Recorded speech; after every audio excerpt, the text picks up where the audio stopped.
Welcome to a Rice University podcast. For more information about us, please visit our website at www.rice.edu.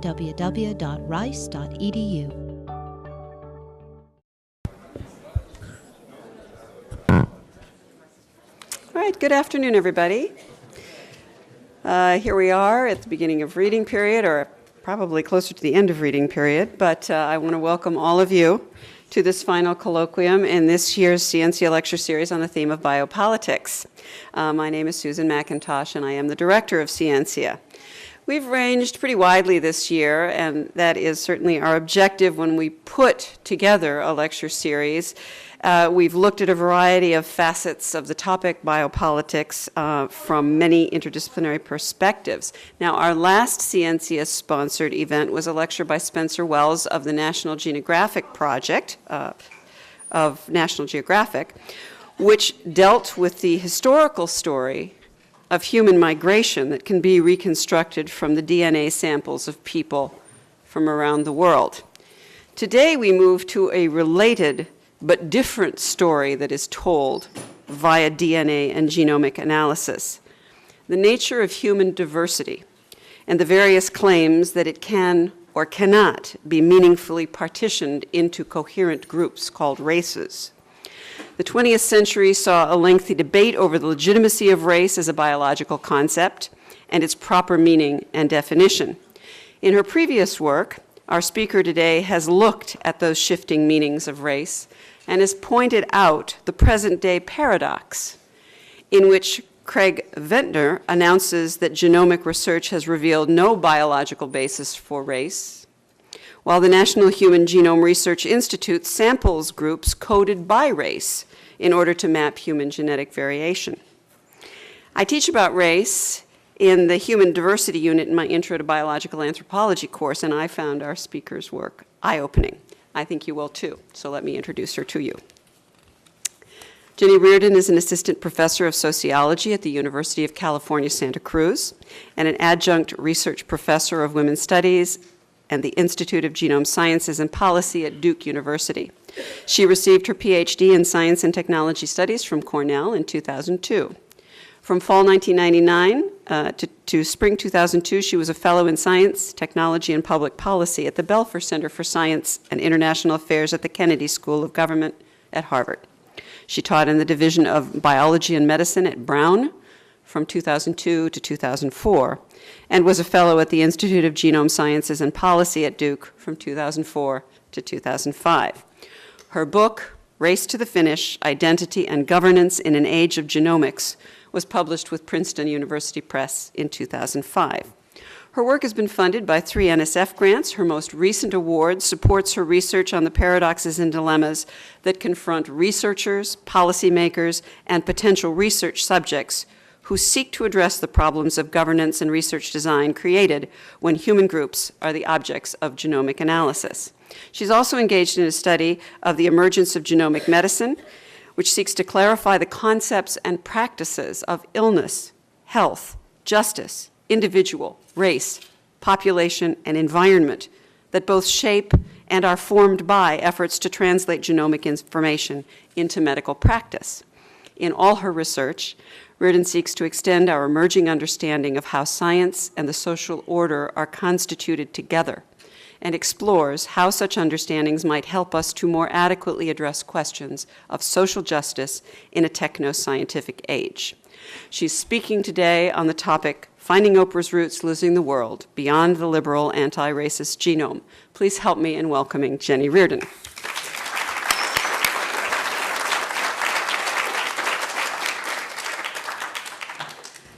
Okay, can you hear me? Great. All right, thank you, Susan, and thank you to Ellen Butler, who's not here, but who's been very helpful in organizing this trip. So it's really wonderful to be here. I've already had a wonderful day of engaging conversations, and I'm hoping that I go into talk mode and I don't just continue talking to you all. It's been fun conversing, but I'm going to try to allow for questions. So before I get started, though, I'm just wondering how many of you are coming from the natural sciences or the physical sciences? Okay. How many of you work in genomics? Anybody? A few people? Okay, great. All right, that's good to know. Just getting a sense. It does seem like a pretty mixed crowd then. I assume, how many of you from humanities and social sciences? Okay, so we're sort of balanced. Okay, that's helpful for me to know. How many of you have, well, I won't look with questions. All right, so, okay, so let's get started so we have enough time to talk. All right, so I'll begin. Finding Oprah's Roots, Losing the World Beyond the Liberal Anti-Racist Genome. In the summer of 2005, Oprah Winfrey announced during a trip to South Africa, "I went in search of my roots and had my DNA tested, and I am Zulu." Oprah reported feeling at home in South Africa and would go on to invest in a leadership school for girls from disadvantaged backgrounds who were South African. 2 years later, as part of her participation in Henry Louis Gates Jr.'s PBS series African American Lives, she took another DNA test. This second test showed no South African ancestry. Instead of Zulu, it suggested ancestral ties to the Kittles, who are not from South Africa, but more from West Africa, from Liberia. Soon thereafter, a columnist for the UK newspaper The Guardian critiqued Oprah for taking James Fry, the author of A Million Little Pieces, to task for constructing an autobiography more based on fiction than fact. How many of you know this case? Anybody? Okay, all right, great, wonderful. While she made claims, quote, no less misleading by continuing to embrace a Zulu identity. A writer for blacknews.com accused her of being, quote, seduced by the myth of DNA testing. In Oprah's defense, she is not the only person tripped up by one of the 21st century's premier markers of truth, DNA. In 2000, Henry Louis Gates Jr., oh, this is Oprah taking James Fry to task. You don't want to be taken to task by Oprah.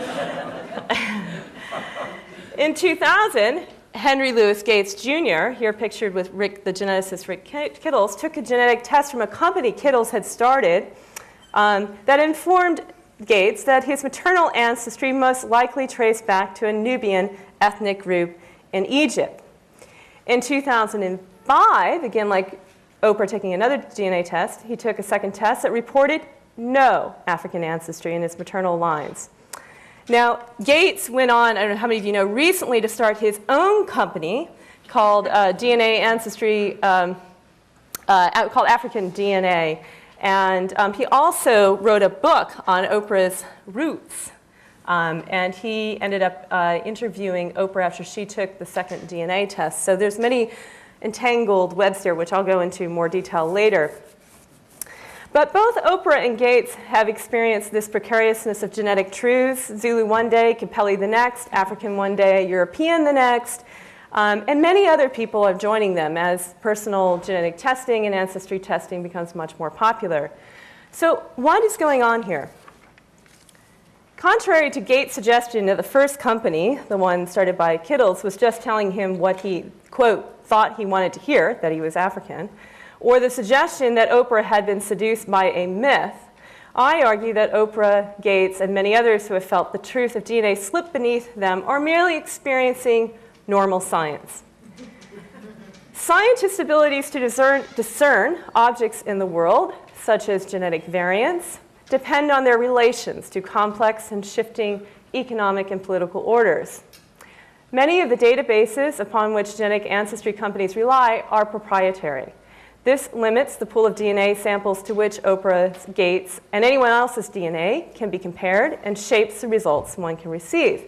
If the company to which one sends their DNA to does not have access to DNA samples from groups who identify as Zulu, there's no chance you're going to come back with your DNA saying you were Zulu. Conversely, if you have a poor European database, which Kittles ended up saying he had at the time when Gates took his first test, then you're not going to find out that you have European, you perhaps will not find out you have European ancestry, as Gates did when he took that first genetic test. There are also issues of national sovereignty that come into play here. Many tribes in the US do not allow geneticists to take samples from them. So there's many, many reasons. This is just the first set of reasons why, how this science is shaped by the broader political and social and economic orders in which it operates. Now, companies do not inform customers of these relations between epistemic, political, and economic orders. Further, and perhaps more surprisingly, scholars such as Gates fail to interrogate them. Why?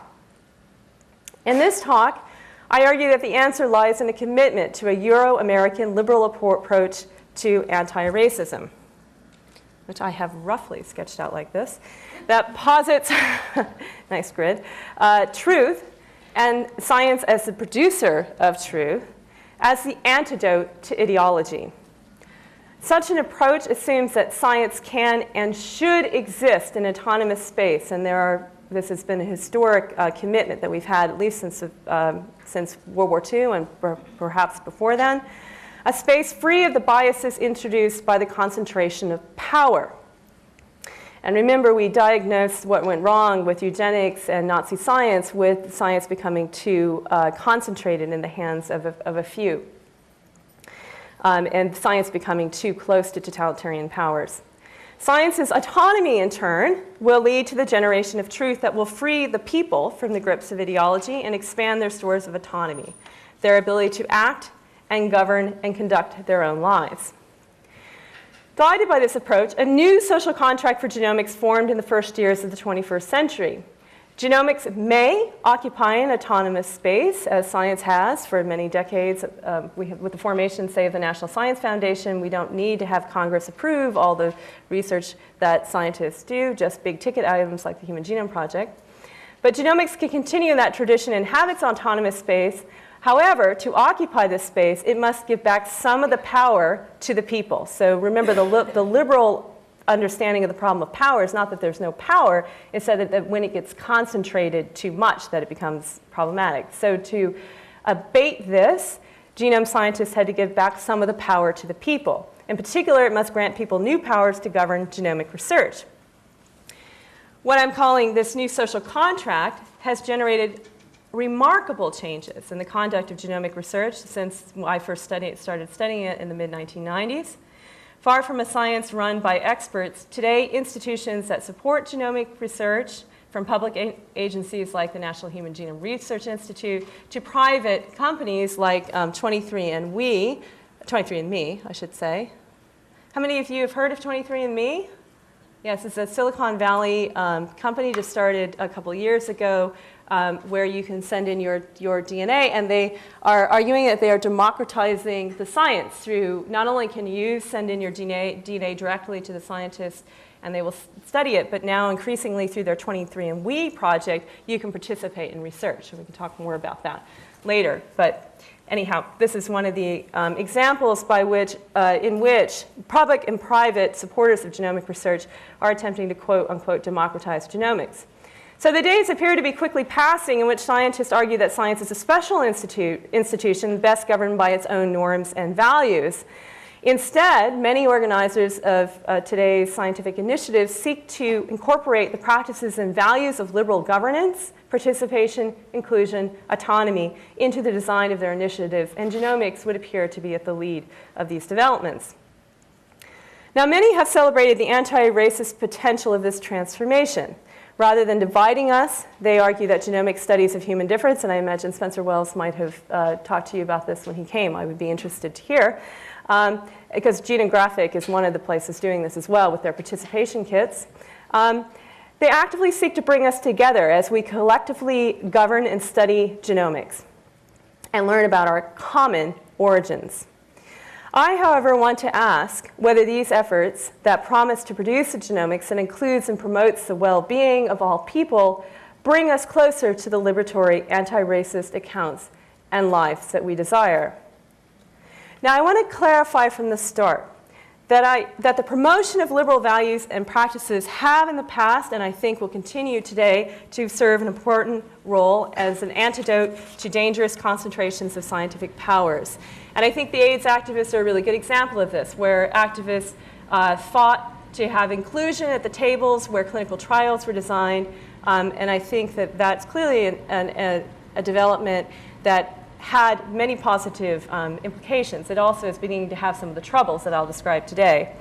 But we can also think of the formalization of the rights of human subjects in response to cases such as Nazi science, eugenics, and the Tuskegee civil experiments as exemplary cases where a commitment to the value or to the principle that individuals have rights, that all the power cannot be concentrated in scientists, clearly does good and is important. However, I argue that genomics presents us with a different problem of power in science. It's not the same problem of power in science that we faced in Nazi science and eugenics. In most cases, genomic research, power is not fixed in scientists or doctors, as it was generally understood to be in the case of Nazi science, eugenics, and Tuskegee. Instead, it exists in the relations between genome scientists and their subjects. And these cases where scientists do not hold and monopolize power, where 23andMe precisely depends on its relationships with its customers to be able to operate, liberal approaches that seek to return power from scientists to people make little sense. Indeed, far from making genomics accountable for its roles in constituting and enacting regimes of power, what I hope to illustrate to you today is the ways in which they might close down and conceal genomics' role in reconfiguring social order and practices of racism. Now, I want to do this through basically presenting 3 vignettes from current efforts to democratize genomics and transform it into an anti-racist practice. So there's basically 3 stories. So the first story is going to be the story of the International Habitat Map Project. The second 2 are going to come from the recent surge in genetic ancestry testing, ending with Oprah. Okay. So the first story that I turn to is the International Haplotype Map Project. Now, any effort to begin talking about the International Haplotype Map Project, how many of you have heard of this? A few of you. Okay. Really has to begin with the Human Genome Diversity Project. How many of you have heard of that? More people. Okay. All right. The Diversity Project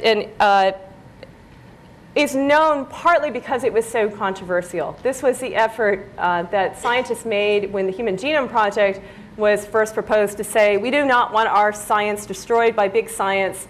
What is biology about but studying diversity? So if you study just one human genome, you're not going to be getting at what biology has always been interested in, which is explaining the diversity of life.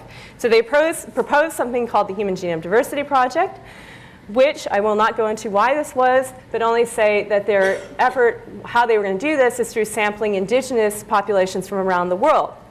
And one of the first problems that they had is that they planned to do this without letting any indigenous groups know to begin with. And they, as you might understand, weren't so happy. So this is one of the, just one of the images from that time period. Cultural Survival did an issue on this. It says that their furor erupts over genetic research on indigenous groups.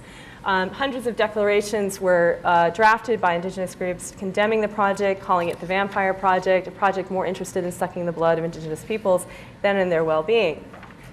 Now, at the same time that the Diversity Project was being proposed, alarm bells sounded throughout the nascent genomics community as they knew that this book was about to come out, The Bell Curve, Intelligence and Class Structure in American Life. And they were concerned that this would relink genetics and racism once again.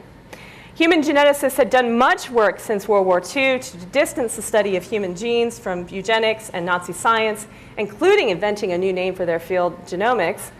Would that work and the possibility of a genomic account of human differences be undone before the research had really ever begun? Now, in the wake of this actually coming to fruition, that genomics was stopped before it really started, critics began, the scientists, genome scientists began, and the people at NIH and other places that facilitated the research really began to think hard about how to respond. And one of the first responses was to say, look, we're being misunderstood. We think race is a socio-ideology, just like all of you sociologists and social scientists. And that what the genome sciences are going to do is nail the coffin in the tomb of race as a category.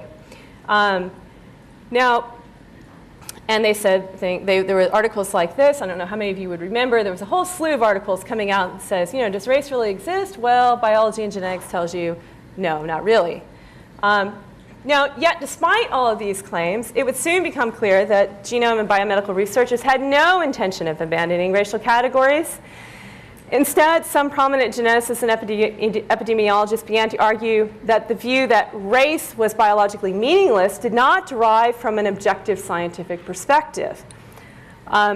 The fine distinction they were making was the socially constructed version of race is socially constructed and ideological. The scientific version of race is scientific and the truth. And you missed that the first time around. Okay, so I think that's an important clarification that people should keep in their minds. So none of these scientists, very few of them, were ever arguing that all categories of race were not useful to science. Okay, so there were lots of attempts to respond to this then paradox that Francis Collins began to talk about, Francis Collins being the head of the National Human Genome Research Institute. He had to publicly say, I know we've been saying there's no such thing as race, but actually we need to use it. So how do you respond to this? Well, their second effort, if you can't just get rid of race, is to say that you're going to import democratic practices.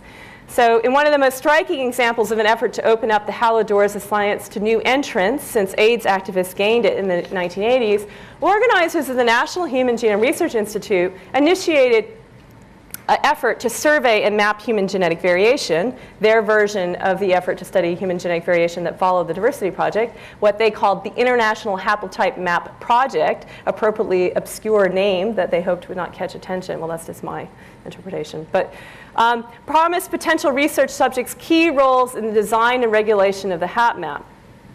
They would play a role in designing the consent forms. They would decide if and when they wanted to withdraw their samples. And finally, and most significantly, they would hold the final power to name their samples. So as one of the documents from the project said, the communities themselves will ultimately decide the exact description or label by which they wish samples from their population to be identified. Now, it's easy to understand why in this context, many viewed granting research subjects the right to identify themselves as a democratic victory. It would appear to represent an example of people gaining power back from scientific experts and governing themselves in this, the most intimate of domains, personal identity. And indeed, many who were critical of the project came on board after this change. And many of us, including myself, were quite enthusiastic about these changes. What I want to suggest, though, is that rather than facilitating the co-constitution of genomics, genomic practices and liberal democratic ones, self-identification in this instance begins to reveal some of the costs of liberal democratic concepts and practices in an age of what we might call biopolitics that is partially defined by the co-constitution of biological and political order. And I want to present to you three costs here. The first cost is the ability of scientists themselves to talk about and describe their objects of research. The second is the agency of the research subjects, and the final one is accountability. I'll probably just hit the first two. So the first one, oh, this is the International HapMap Project. I forgot to put the image up. Okay, so the first cost here, it's just the quote there, is it's the ability to name the objects of study. Now, although this is not something HapMap organizers acknowledged or perhaps even recognized, granting subjects the right to represent themselves enabled them to once again to claim a space of objectivity for their work. With the social and political task, or this, so they thought, the social political task of representation allocated safely to research subjects, project organizers and participants in the practice, or in the project scientists, hoped and imagined that they could get on with the project of just doing the science, and that they could engage in a precise and thus, they imagined, more objective approach to naming populations. Indeed, precision in naming population formed a principle of the project. And this here comes from, they created a whole guideline for referring to the HapMap populations, very precise guidelines for how you referred to these populations that they wanted to study. So they were going around the world and collecting samples in 4 different places. One was Ibadan, Nigeria, one was Tokyo, Japan, one was Beijing, China, and the other actually was Salt Lake City, Utah. So they had these very precise ways of referring to to the populations, and they say, that precise is the method they're using there. Project leaders credited social scientists with this innovation. Before, they loosely referred to Africans, Europeans, and Asians. But the social scientists hired to work on the project forced them to think critically about how such labels might lead to, quote, inappropriate overgeneralization and might, quote, erroneously lead those who interpret HapMap data to equate geography, the basis on which populations were defined for the HapMap, with race, an imprecise and mostly socially constructed category. That's a quote from the HapMap website. Using quote-unquote precise geographic labels in place of these imprecise racial ones, they argued, would help prevent HapMap data from being used to discriminate and stereotype. So instead of saying African, you would say Ibadan, Yoruba from Ibadan, Nigeria. So that's the difference. So one is a very specific geographic place. The other is a broad term, African. Now, there were things to be gained from this new commitment to precision, and I don't want to deny this. So, for example, genome scientists learned that Yoruban actually does not exist. And you see here, this was in a scientific paper published prior to the HapMap. This is actually a proof of principle paper for the HapMap. And you can see that it refers to Yoruban. Well, one of the folks working on the in the process of working on the HapMap and looking at this issue of labeling, it became clear that people who worked with these people knew that they didn't refer to themselves as Yoruban, they were Yoruba. Okay, so that's one of the clear, reasons, or one of the clear good things that came out of this. It also really made the scientists sensitive to the question of precision, and they initiated more sampling in Africa. So there's lots of good things to come out of this, and I don't want to deny that. But there were also some costs. And the first one I want to talk about is this loss of the ability to name their object of study. So consider the investment in a so-called precise and objective approach to naming rendered it impossible to refer to the politics of representation and group definition in which HapMap scientists engaged. So they had put the representation part over with the people. So the people can define themselves, we just do the science. So that led to this kind of scenario. In an interview with one of the HapMap genome scientists, in an effort to describe the samples that they collected in Africa, this is what the scientist said to me. Something that we always in the HapMap in this project had to be very careful about is that we are not studying Africa, obviously, because Africa is a very large, diverse place with lots of populations. And that is why we tried to be very careful when we talk about the samples we did, which was from the Yoruba, that this is for the Yoruba, right? And it's not even all the Yoruba. It is the 90 DNA samples from the Yoruba we had. Okay. So according to this HapMap organizers, the 90 people sampled in Ibadan, Nigeria, represented only those 90 people. Now, while I do not want to suggest that complete coherence is possible when you're talking about representation, clearly, the US government did not invest tens of millions of dollars to go to Africa to collect samples from 90 people to find out something about 90 people. These 90 people were supposed to represent something. The critical question becomes, they represent a group of people. The critical questions become how large of a group, what kind of a group. In practice, those who use the HapMap data actually do now answer those questions. So a recent article in Nature magazine drawing upon the HapMap data was entitled, "Proportionally More Deleterious Genetic Variation in European than in African Populations." Now, in the methods supplement for the paper, if you dig deep and pull up the methods supplement, the authors are careful to use the precise language of Yoruba in Ibadan, Nigeria, and Utah residents with ancestry from Northern and Western Europe instead of African and European. But this is not the way it gets presented in science. This paper is by no means unique. Far from precise, many genome scientists view the HapMap's precise labels as not precise, but politically correct. And this has come up in many of my interviews. That there are those in the genomics community that are very committed to these precise labels and have attempted to teach others to use them. And there are others who have been resistant, saying this is just politically correct. The other place, well, there are many places where these, in fact, who these 90 people in Africa represent is actually being determined, who they represent is being determined. And one other place is as we design the technologies that are coming out of the HapMap, so like these DNA chips that genome scientists use.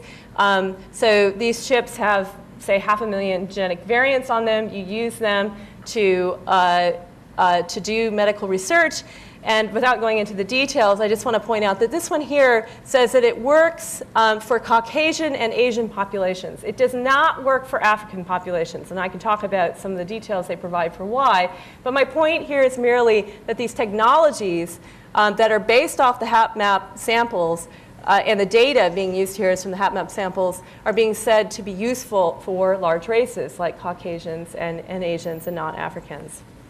Okay. A commitment to precision, I want to argue here, or what I've called in other places direct biology, impedes scientists from recognizing and creating systems of accountability for the systems of representation that in practice are getting built into their technologies and ordering practices. So in practice they are doing representation, but also in practice they're having a lot of difficulty talking about it. And I think that's partly because of this liberal democratic move to say the people define themselves. Well, it's more complicated than that. Okay, second cost I want to talk about is agency. In addition to a loss of scientists' abilities to provide an account of their objects of study, the efforts to defer all issues about groupness to the subjects of research also resulted in the loss of these subjects' abilities to define themselves. Of course, this is not what was supposed to happen. It was supposed to enhance their ability to define themselves.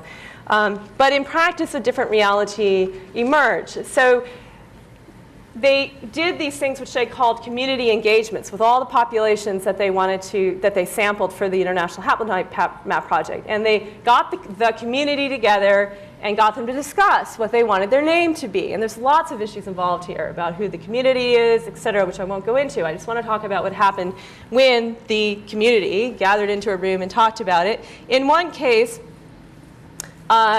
so this is a description from the person who was involved in organizing this one particular community engagement. This organizer says, the community was supposed to have input on the names, the labels. So the first time I came back, my community engagement organizer told me, they came up with these most amazingly creative names. Like what?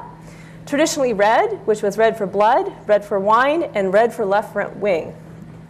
I mean, we had a list of 7 or 8 fascinating names. But when those names went back to Washington, D.C., they all got knocked down. And I asked her why. She said, too idiosyncratic. Nobody would know what they were. Nobody meaning the scientists and the people online who would be using this resource. They wanted some relationship with Europe. They wanted a geographic name. So in her interaction with project leaders in Washington, D.C., what became clear to this engagement organizers was that the communities would not have the freedom to choose their own names. Instead, they would be constrained by what genome scientists found sensible. And so they tried again. This time, they suggested more names and responded to the scientists' desires to have a reference to Europe. And I don't think I have this particular quote. But they came up with something that involved Europe. And again, that was rejected. And in the end, the only thing that they were allowed to input into was having their name, which was essentially defined by the genome scientists, put in their native language in addition to English.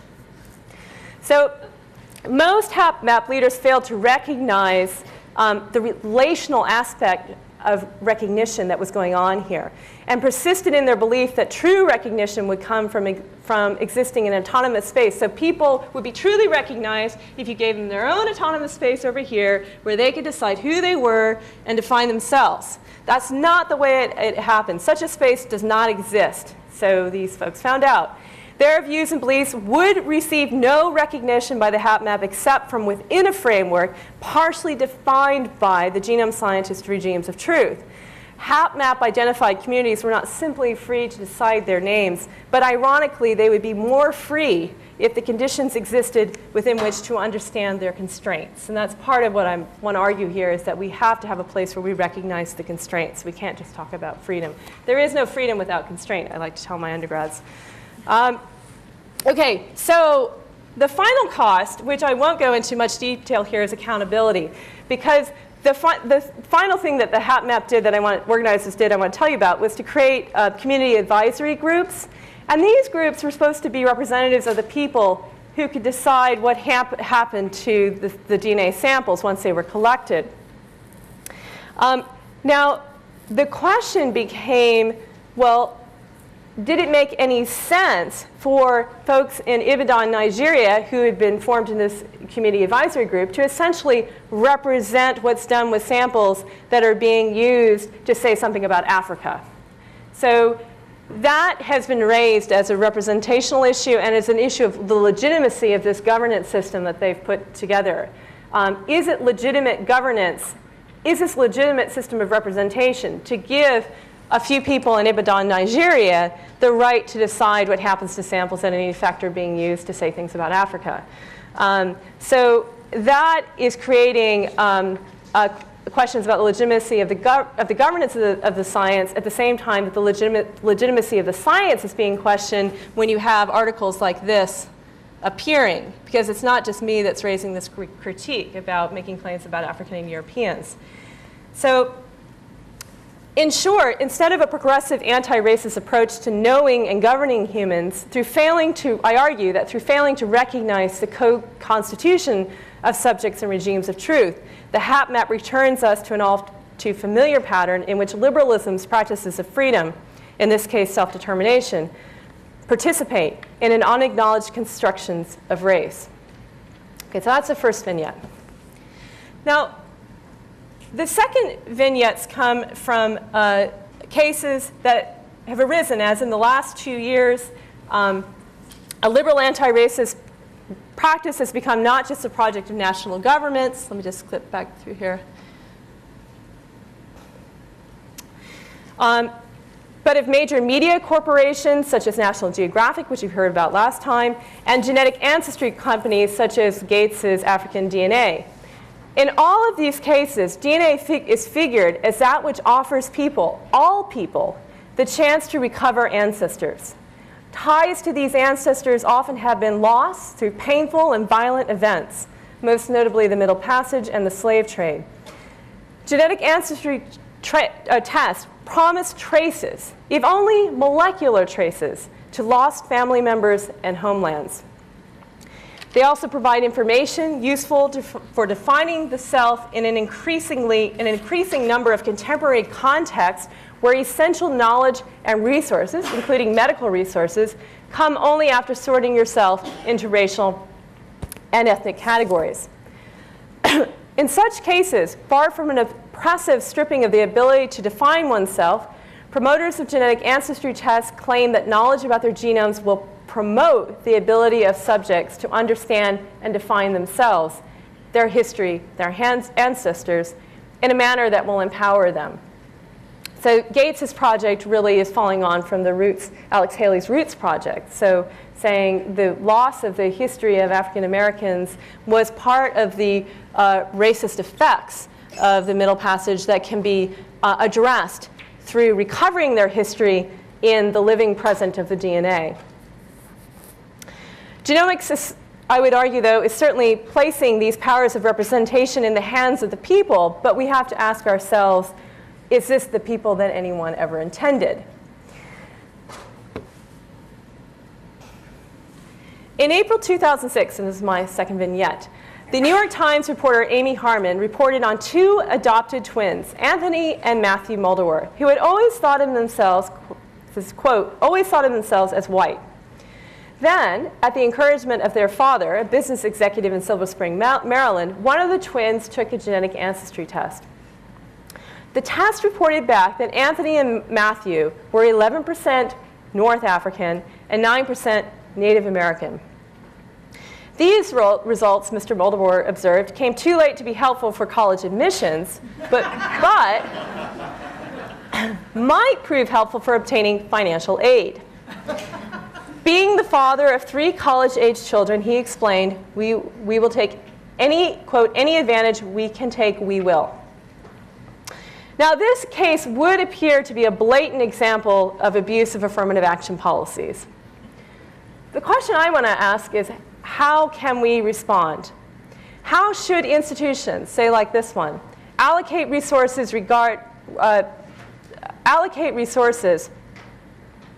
on the basis of subjective acts of identification that incorporate the results of genetic tests? Okay, so this question was raised, and one dean of admissions actually answered in the pages of the New York Times, Bruce Polk, the dean of admissions at Pomona College. And he answers quite simply, they should not. These tests should not play a role. And a letter written, which appears up there, to the editor of the New York Times in response to the Amy Harmon article, Polk wrote, "The grasp for any presumed advantage in college admissions has led to the specter of DNA sampling to find some genetic connection to a historically unrepresented racial group. But please know that most colleges will not consider this meaningful in their selection process. Race and ethnicity," he continued, "do still generally connect directly to a set of life experiences." Okay, that sounds clear enough, but how in practice does Polk propose to ensure that people draw on life experiences and not genetic tests to determine what box they check for race and ethnicity? Further, for how long will one be able to draw such a clear distinction between life experience and a genetic test? Henry Louis Gates Jr., in his book Finding Oprah's Roots, writes that, quote, "The genetic and the genealogical can combine to give African Americans a, quote, sense of place, a sense of rootedness that they need to go forward as a people. Genome scientists and now some doctors predict that one's DNA will soon help determine the drugs and medical treatment one receives. And these and other cases, scholars, scientists, and medical professionals predict that DNA can and should shape life experiences.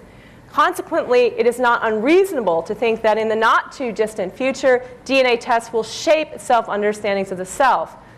What then will be the place of self-determination in the liberal project of freeing individual from control by authorities, including scientific authorities?"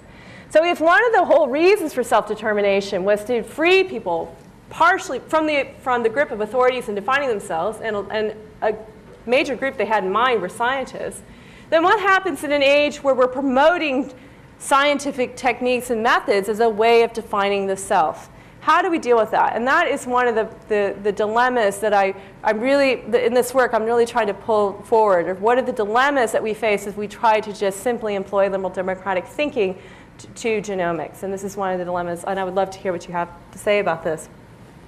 Okay, so final vignette, Finding Oprah's Roots, Losing the World. So genomics is indeed linking people together who were once torn apart by the ravages of colonialism and racism.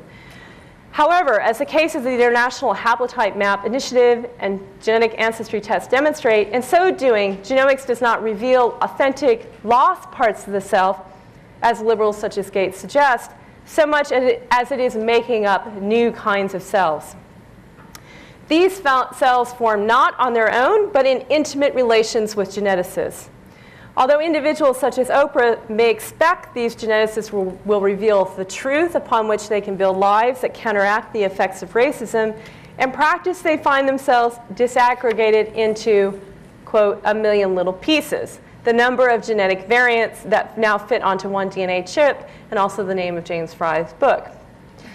The task of discerning the meaning and validity of their own million little bits present individuals such as Oprah with I would argue, a far more complex task than discerning the meaning and validity of James Fry's account of his million little pieces.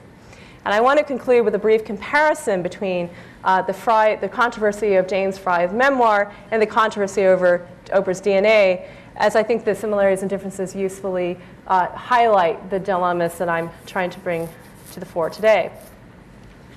So, consider Fry's response to his critics. Here's Fry. He, as some of you may know, was put into prison, but he exaggerated the amount of time, well, quote unquote, exaggerated the amount of time he spent in prison, which is one of the things that was brought forward to discredit his account, his memoir. So employees at Frey's Rehabilitation Center challenged claims he made in A Million Little Pieces, and particular claims that he suffered extreme physical abuse at the center, resulting in repeated broken noses and vomited blood. The employees countered that this kind of abuse could not have occurred. Any violent behavior would have been met with a discharge. Broken noses and vomited blood would have led Frey to an emergency room, not a night on the center's common room floor. Frey responded by admitting that he had embellished the truth. Further, in a note to the reader that now appears at the beginning of his book, he claims, quote, great regret for writing about the person he had created in his mind to, quote, help him cope, and not the person who went through the experience. Yet ultimately, Frey defends his embellishments. He writes, memoir allows the writer to work from memory instead of a strict journalistic or historical standard. It is about impression and feeling, about individual recollection.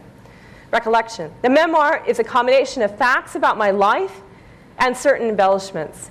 It is a subjective truth, altered by the mind of a recovering drug addict and alcoholic. Ultimately, it's a story, and one that I could not have written without having lived the life I did. As this passage illustrates, in the end, Frey invokes the liberal belief in the legitimacy of experience as that which can authorize one's account of oneself. Like Bruce Polk, the dean of admissions at Pomona College, he argues that this experience might not ground objective truth, but it can authorize subjective truth. Many found Frey's response adequate, and indeed, far from being ruined, he has gone on to become the best-selling author of Bright Shining Morning, which I don't have up there. Anyway, the case of Oprah's DNA cannot be so easily resolved. Given the multiple claims that DNA reveals to people who, quote, they are, who, quote, who they are, and where they came from, this is actually a quote from Genographic, Oprah understandably might have turned to geneticists to arrive at some, quote, objective truth about herself and her origins. In practice, however, she too found herself disaggregated into a million little pieces. The task of discerning this meaning of those pieces, though, presented Oprah, I would say, a far more complex task than Frey encountered. First, Oprah would not appear to have recourse to the concept of subjective truth. Oprah did not write the account of her Zulu origins. Instead, she gave her DNA to geneticists, who in turn were supposed to give her an objective account of her origins. A subjective count just would not do, as it is exactly the ability of genomic ideas and techniques to filter out subjectivity that grounds, remember that first grid I put up there, that grounds liberal accounts that genomics will produce truth and not ideology, racism, or anti-racism, not racism.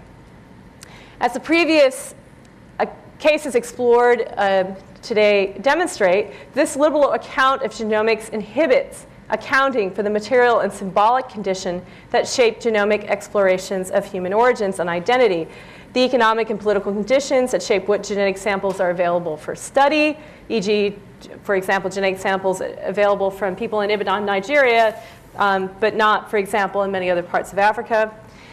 The ethical and political conditions that shape the categories available for naming groups, Yoruba in Ibadan, Nigeria, but not traditionally red, and so on. Unlike James Frey's account of himself, liberal anti-racist genomic accounts of cells are not allowed to depend on or account for such limits and constraints. They are merely supposed to reveal the truth. End of story.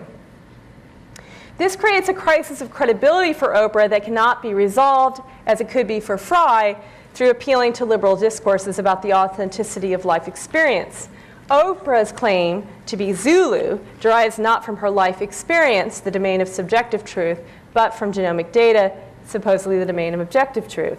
Thus, when a new genetic test reveals that Oprah has no Zulu ancestry, it's not geneticists who are held accountable for not revealing the truth about their genetic tests, e.g. their dependency on complex and intermingling political, economic, and epistemic orders. It is Oprah that is held accountable for her misleading, quote, misleading practices of self-identification. And this says, you know, I live in New York. Last night, Oprah appeared on PBS TV program hosted by Gates. Oprah's DNA was tested, and she was informed that she had no Zulu in her whatever. She was matched with a West African tribe. Oprah knew this when she made her comments to the South African media, so this is taking her to task. She does this a lot. No one second guesses Oprah in the US. Her viewers obey her every command. And part of what I'm interested here about Oprah is the way that she figures as a moral authority in the US context. So, you know, questioning Oprah becomes a problem. You know, if Oprah says, anyway, you can read the rest of that. Anyway, there was much discussion of this, her claiming she was Zulu, but then the genetic ancestry test showing that she was not, and people taking her to task for this. So, in this case, as in the case of the HapMap community engagements, a literal commitment to the idea that the power to identify lies with individuals serves to undermine conditions for objectivity, agency, and accountability. Specifically, it allows genome scientists to continue to offer their subjects new powers of self-identification while remaining unaccountable for the uncertainties and often disempowering effects of these new powers. It places the blame, not intentionally, but in effect, of these new uncertainties and injustices onto individuals, Oprah, the Moldawers, and allows scientists to forego accounting for the role their ideas and practices play in remaking racial and ethnic categories.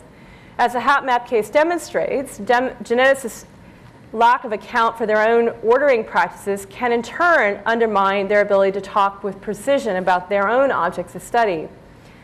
Operating within the liberal belief that truth acts as the antidote to ideology and genomics as a science of truth, most critical scholars of race have not begun the work needed to begin to map out these novel dilemmas. And I argue that this is a problem that faces not just scientists, but really scholars of race as well. This is this is one of these dilemmas cross the humanities, natural sciences, and social sciences. And I have some ideas about what we might do to begin to address these.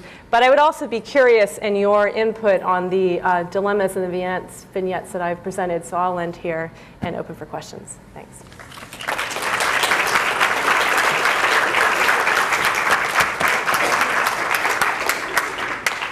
Great, thank you, Jenny. Now, I'm assuming there'll be people with questions, and we have a microphone runner. So I see a couple of questions on this side so that you know where to go, Alex, and then we'll come over to this side because we all got one microphone. All right. Okay. I'm concerned about the sampling issue. If you're in Nigeria and you decide to do your sampling in all of the European embassies, you're going to get a different result than if you decide to do them in the local population. So, and you know, this is completely mixed up with the migration issue in the United States. You're not going to find, and it's be very rare to find an individual who is 100% of African origin. Yeah. Yes. So how do you ever untangle this? Is that part of your question? Yeah. No, I mean someone like Spencer Wells, who I know came and talked earlier, this is why they wanted to sample indigenous groups, because they argue that indigenous populations come closest to not being mixed up. And they're supposed to solve that problem that you suggest. However, there's been a lot of historical and anthropological work to suggest that we've always been moving around. So it is one of these fundamental problems at the heart of our trouble in categorizing humans, that we don't come in these kind of clear boxes. And yet, methodologically, genome scientists think in practice we can come up with systems for creating the boxes that are good enough to create the knowledge that we want to create. But the question of whether or not it's just simply intractable, I think it's still an open one. It's still being debated. And some people say it's not intractable. We can come up with methods for dealing with it. Other people say it's just completely intractable. So it's a fundamental issue. Hi, I'm a genome scientist. I work on a microorganism that nobody much cares if I screw up the Texas from the Massachusetts populations. From my point of view, you sound very bitter towards science, and also to really put science on a pedestal. And the way that I see it is, scientists do their best. We know that we work in a social framework. We try hard to figure out how to not have biases influence things, and there's lots of techniques that we use for that. So my question is, my own impression is that the human genomics work is far more careful and precise and persnickety about exactly how they do their sampling than all the work on other kinds of organisms. So I just feel like you're completely misinterpreting what's going on. And if you compared the human work to the work on organisms that have no political agendas, you might get some perspective on that. Yeah, you know, the problem, I think, is more with the dream that we could ever get it completely right. And I would be more in favor of us recognizing that scientists are doing the best that they can. Here, I think the main problem is with, you know, certain ethicists and social scientists coming in and suggesting that the solution to the genome sciences problem was precision, that they could, in fact, precisely define the populations, or they could hand over the problem to people who could then identify themselves. So what I'm suggesting is that either of those practices actually doesn't work, and what you're talking about is more what we have to live with. So we can't, on the one, we can neither say we're going to get it right and we're going to have precise definitions, nor can we say we're just going to boot it over to the people and they'll tell us how it's defined. So it's not the democratic subjective truth or the objective truth. Both of those are ideal cases. And more what we're dealing with is what you're talking about. And so I would agree with you that it's actually interesting that the practices now are starting to diverge between those who look at the human species and those who look at other species. So I'm sorry if I came across sounding like I was attacking the science. I'm more interested in how this problem emerges when you try to democratize the science and questioning that, and not saying that anyone was to blame for that move. But here are the dilemmas that are created both for scientists and social scientists and everyone, really, when we pretend as if there's this kind of objective world over here of science and then this kind of democratic world over here that we can draw upon to help the science out.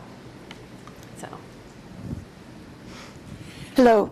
With respect to background, I have a real passion about aggression and Homo sapiens. I called the paleontologist who's the head of the University of Chicago last week, and I'm interested in why it is that the human species destroys its habitat. I mean, not a worm, I mean, nothing destroys its own habitat except this creature.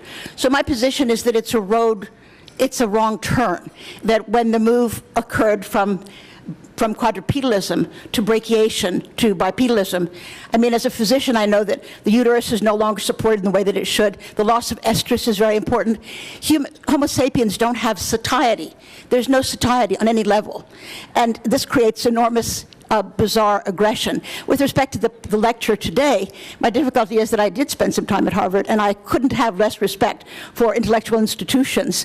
I mean, we had a lecture on water, and it started with a boy peeing in a stream, a horse peeing in a stream, and then black women washing out bowls, at which point I yelled, they asked me to leave, and I sued them.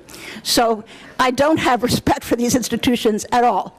In terms of what you're saying, I think that it's really important to understand that the people here in this room are mostly Anglo people. Mm-hmm. What is that about?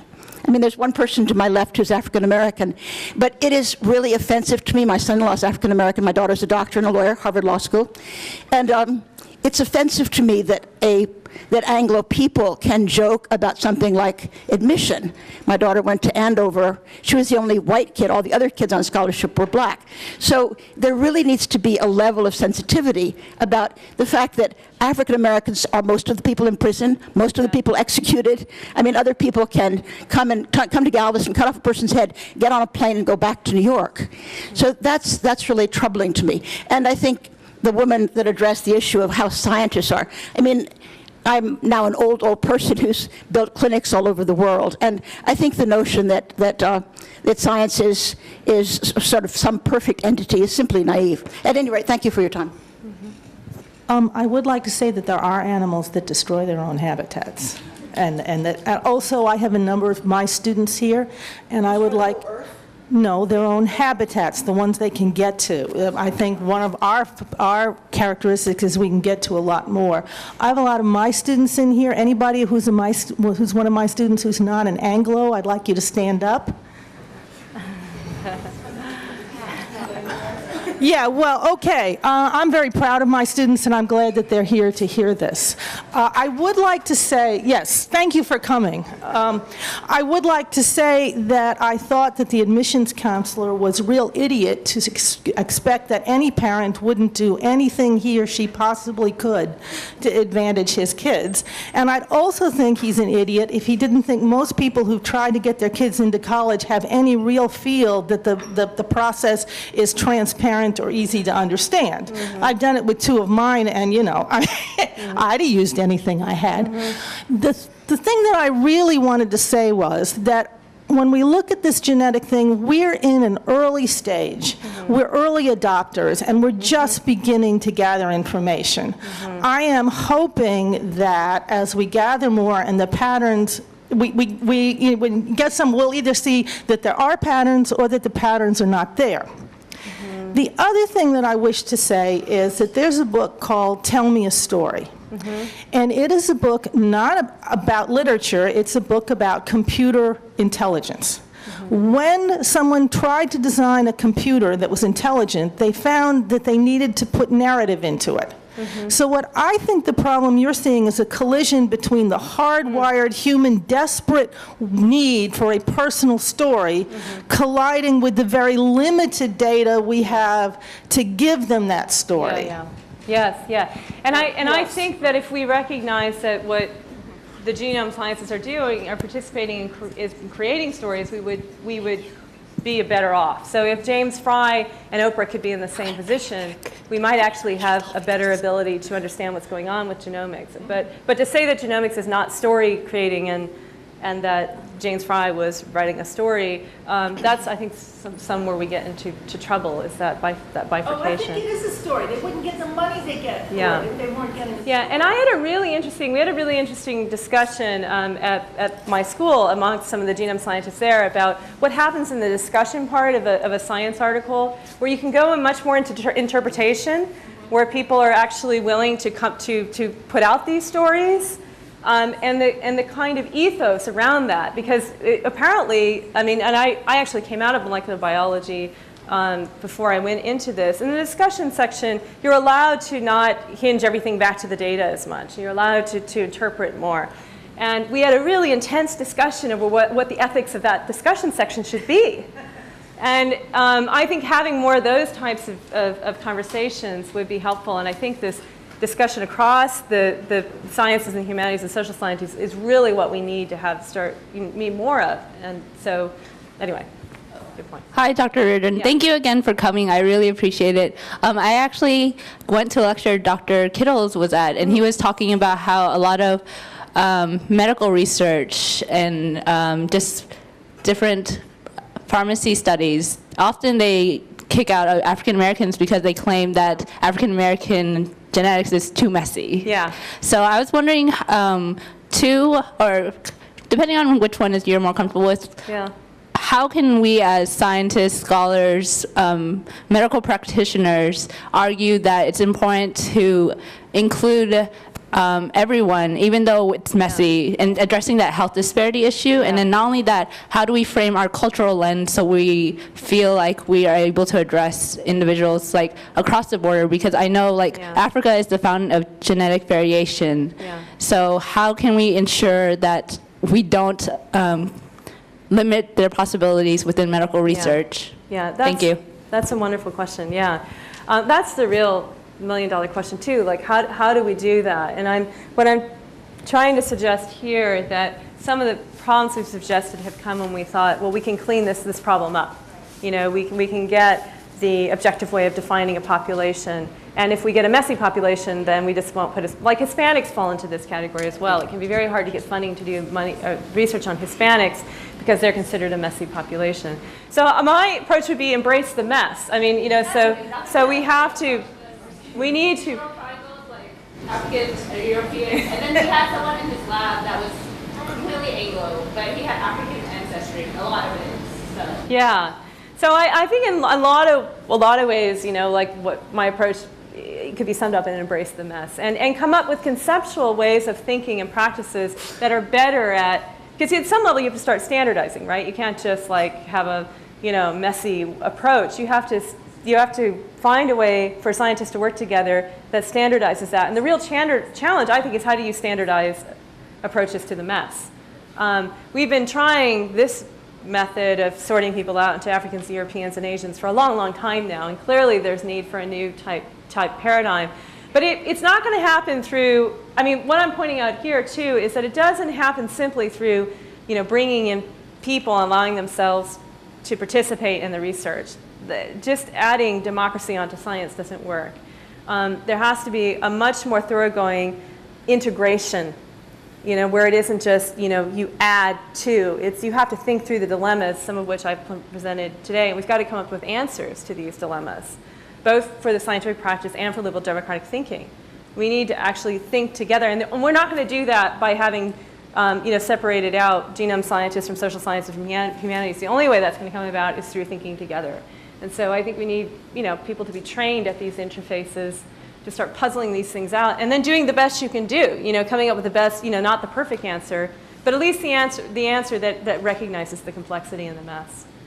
So yeah, well, I think we're at the very early days of figuring out how to approach this. And Rick Kittles has done a lot of work in this area. He admitted, you know, look, I was early days in doing my company, maybe I did it too early, you know, I didn't have a good enough samples for Europeans, et cetera. Yeah.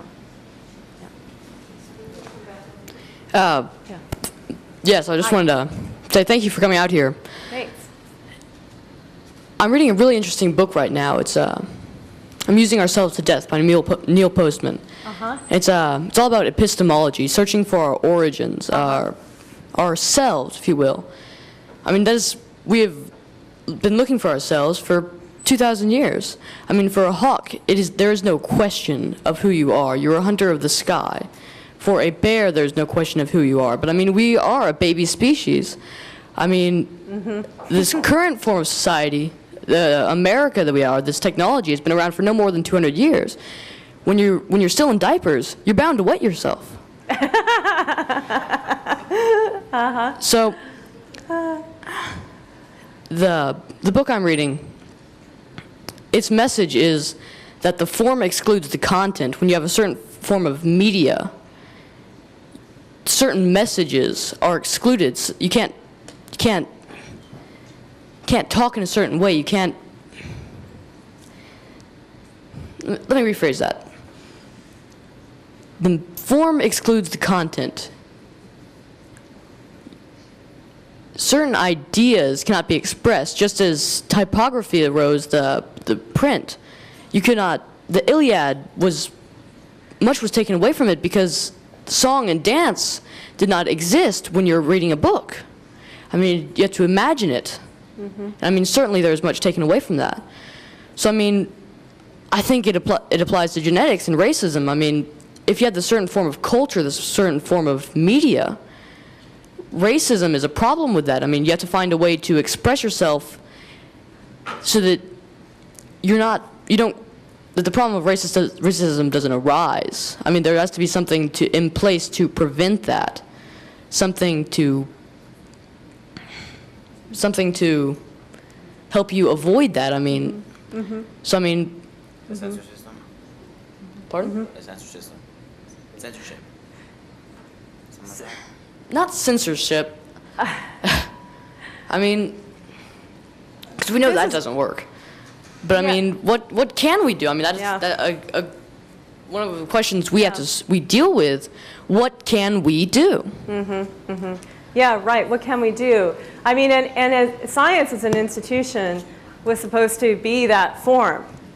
You know, it was supposed to be the, you know, I don't know how many of you know Robert Merton's kudos. Anyone here? You know, communal, universal, organized, organized skepticism, disinterestedness. And by embracing those values of disinterestedness and universalism and communality, et cetera, skepticism, we were supposed to ward off the totalitarianism that had led to the eugenics. And that was supposed to be the form that you're talking about that would prevent this return of racism. And I think in some ways what some of us are coming to realize is that we at least need to go back and rethink what those terms mean, to be disinterested. Is it ever possible to be disinterested, or do we just fool ourselves into thinking that we're disinterestedness? And would we be better off by being more accountable to the ways in which we are interested?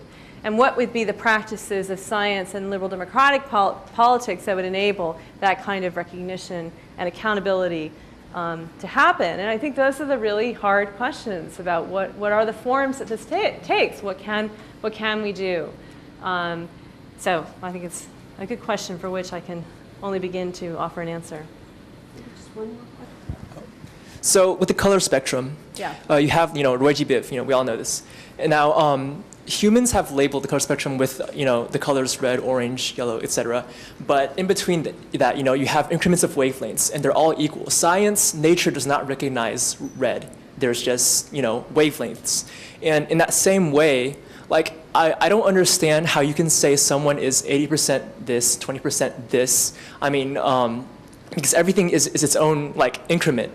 Mm-hmm. You understand? Like to even say that someone's 80% European, what's European? Is that 80% of the average of all European DNA? Yeah. And if so, then are you saying they're 80%? Which genes can you say are racial and which can you say are just characteristics? For instance, hair color. Should that determine race, or is that just a characteristic? Yeah. So my question is how are scientists even saying that someone is 1%, some percent this, some percent that? It's incremental. Well, this is an old debate in biology. How do we say this? How do we have legitimate authoritative grounds for saying that the human beings, to start with, that human beings are ordered into groups? I mean, there have been long debates about this. There have been arguments that we're just clinal. There are no groups. We just are, we're so indistinguishably, there's no way that you could say, at this point, I'm going to draw a line. There's just a gradation, as you were saying, about the color spectrum. But then other scientists said, well, we can't work without categories. As human beings, we need categories. We're never going to get out of that. So we just have to work with some categories, and they're going to be imperfect, as the scientist was saying, the genome scientist was saying to begin with. So then the question becomes, what are the grounds upon which you decide, okay, we're never going to get at the right categories, but we have to, in order to produce knowledge, come up with some categories. So on what basis are we going to be able to decide what those categories are? And I think that's what's up for debate right now. How are we going to do that? And we thought it was settled by saying there's no such thing as race. That's clearly not the case. No one's giving up on race yet. So what do we do? And we may not want to give up on race, because of the reason why affirmative action is around is, well, we created race. In order to be able to get out of the problems of race, we have to use race, which is the whole double-edged sword of affirmative action. So the question does become, you're asking again a fundamental question about what are the grounds, what are the reasons we can give that we can agree are good enough reasons to categorize. And I'm suggesting that those reasons are always going to be some hybrid of scientific and political reasons. There's going to be no perfect scientific answer. There's going to be no democratic answer. There's going to be some kind of hybrid that we have to work out. So I think that's up for you all to help participate in